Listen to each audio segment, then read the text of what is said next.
check out the new whip. Currently getting the Prius fixed. But Prius is actually pretty good. Then I'm gonna give the Tesla back to my sister. All right, so some thoughts. How to best adjust to jet lag. So I just currently got back from Saigon from Vietnam, back in Southern California, and crazy jet lagged still. And you know, long story short, there's no perfect way to adjust to jet lag. However, there are certainly ways to minimize it. So I'll just jump into it. So first and foremost, fast, right? Don't eat nothing.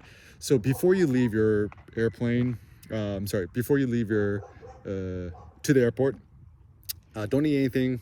Don't eat anything at the airport. Don't eat anything at the flight, and fast until you get to your target destination, evening dinner time.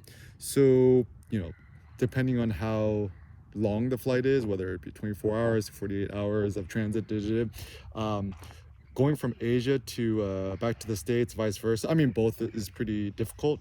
And some people say, oh, you get so hungry. I'm just like, yeah, I mean, that might be true, but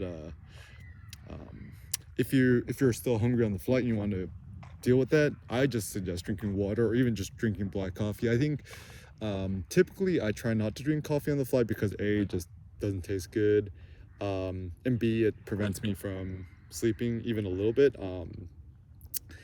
Some other pro tips is on a flight.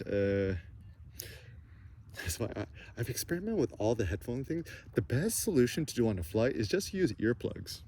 Just get the Fluents, the purple ones on Amazon. I love those.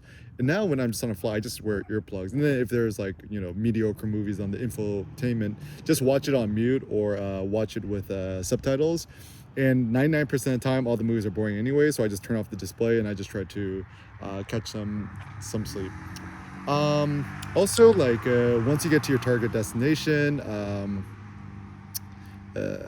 just try to spend as much time in the sun as possible. The melatonin, the sun exposure is kind of what helps us reset our body's circadian rhythms.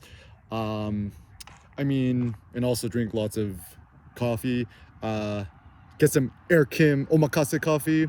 Find Robusta as the way, more caffeinated and better for you.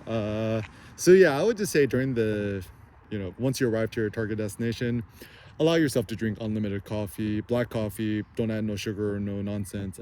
Just drink water. And yeah, spend maximum time outdoors. Going to the gym, I think, is actually really helpful too. Even though you're just crazy jet lagged, you're probably not going to be as strong as you were before you left and you're still jet lagged. I would say just go to the gym, use that chance to just lift some weights, get a good pump, use the hot sauna, stretch a little bit, lift some heavy weights, or even some light weights. And and I think the critical thing to conquer jet lag and overcome it is to just walk around a little bit, right? Just try to go on simple walks and stuff like that.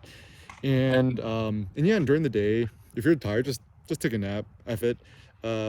And my suggestion is don't try to make it into too much of a science. When people try to make it too precise, I think we're kind of missing the point. Also, just kind of give yourself a little bit of grace, insofar much as coming from Asia and back, big international flight. Honestly, for me, it takes me at least a month before I fully acclimate to the target destination. So don't try to,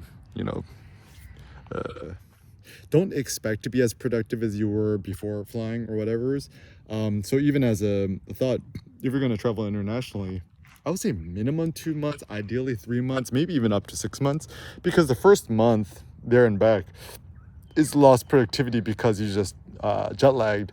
And so I think the upside of traveling is it's going to transform you in positive ways, but the transit, the traveling part of it is real and pretty cruel on the body. So the secrets include intermittent fasting, 24 to 48 hours of fasting, maybe even 36 hours. Depending on how long your transits are, doing breakfast, lunch, wait until target time dinner, go to the gym, go to yoga. Still jet lag, woke up to at like 4. I don't wake up that early. And then, there was core power yoga at like 5:30, and then me and Cindy jumped in the car and just did yoga together in the morning. I took a little turbo nap, drink some more Air Kim Omakase coffee. And yeah, so some thoughts on being back in the States. So yeah, I think like there is certainly no optimal living style or lifestyle, but the new optimization that I thought is just prioritize walking. Like it's if you have to go to work or have a workplace, I guess, right? Live maximally close to your workplace within walking distance, so you don't have to take a bus or a car. And I think it's funny. I did a workshop presentation in Hanoi, and the question was, what is happiness? Hanfuk lai, right? Hanfuk means happiness. And my answer is simple. It's walking is happiness. So any sort of life or lifestyle which promotes you walking, being outdoors, is positively good. So walk more to conquer jet lag as well. And walking is the way.